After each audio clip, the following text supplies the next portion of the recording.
show. But American wins it, and few and far between. James, good enough to join us now for taking care of Tenconi, his Italian qualifier opponent. Brad gave you a nice round of applause after breaking through. I appreciate it. It's a good feeling. I hope I'd have a lot of company with the Americans in the second round, but it looks like Andy might have a shot to get through there, and maybe Ginepri and Spady as well. We'd love to show you highlights, but James is playing on a non-TV court. We were watching on little lipstick camera. Yeah, we had it over there.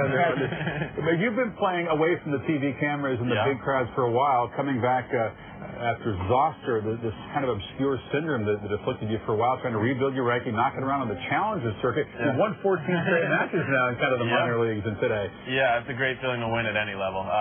Being in a winner's circle is something that never gets old. So I was pretty excited to go back there, and it's a different feeling. I want to prove myself all over again. So the best times I had on tour were proving myself the first time. Every week you got to go out and show people you belong there. So I'm getting a kick out of doing it again, and I didn't ever want to go back feeling like I was above any of that or anything, and I definitely feel like I'm getting back into this level.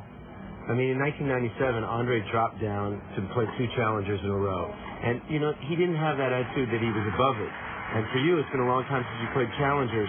Did that give you confidence to come right back here and play at this level? Definitely gave me confidence, especially to win on clay, which typically, as we can see by the Americans so far, has been the Americans' worst surface. So to go and play some qualies and play some challengers on clay and do so well is a great feeling, and it really helped my confidence. And like you said, it breeds. It's just kind of contagious. You keep winning and winning. Speaking of qualifiers, you're in a section with 5 in a row qualifiers. What do you know about the Swiss qualifier you play next? I don't know a whole lot. I know he beat a very confident player, Nicolas Mastou, the gold medalist today, so he's got to be dangerous. He's won 3 matches in qualies. He's young, and I think he won the French Open here in juniors a couple years ago. So he obviously knows how to play on clay and beat a very talented player in the first round. So I'm going to find out a little more about him the next 2 days, and hopefully I'll try to send him home. Well, it is interesting. You had to scramble, make phone calls. Who's played this guy? Who's ever heard of him?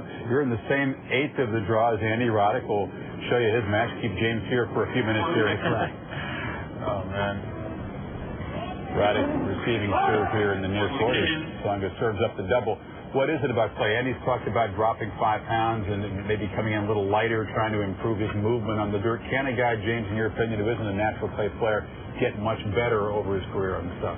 I think so. I feel like I've improved on clay, and I think one of the biggest things is the mental aspect. Going in, I played a 3-set match today, which on paper looked relatively easy, but it wasn't at all. And it can change so quickly. The momentum can change. Being up a set and a break means nothing. And these clay quarters know that. They're ready for. It's definitely something you need to start feeling more comfortable. Andy braces both of his. It's something you need to start feeling comfortable with. And the more I've played on it, the more I've gotten comfortable. So I think players can get better on it. It's just a matter of playing on it so much. And I think the Americans go down on it. They don't even practice on it when they have time off. They want to go right back to the hard. And I think we just need to practice a little more on the clay.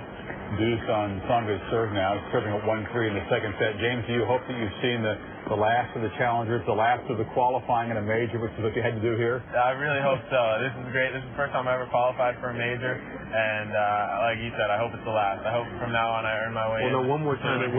Yeah, one more time. Well, I'm hoping being, half British, maybe they'll throw me a bone. If I do well here, they'll see some success and give me a wild card. I don't know, but we'll see.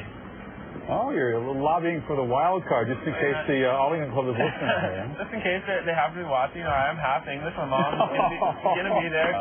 It's whether or not they have a ton of young, talented British players that they feel are deserving of the wild card. I feel like my success so far this year and my last year is worthy of it. So, 3 qualifying matches, first-round matches still feel fresh for who knows how long run here? Yeah, I feel great. It's amazing what taking that long off will do for just your excitement level to be back on the court. So whether or not my legs are a little sore, it's not going to matter. I'm definitely going to feel great on the court, and that means a lot. The adrenaline gets you through any kind of match, I think. Hey, James, great to have you back. Wish you the best here. For now, the only American man through to round 2. Roddick up when we come back.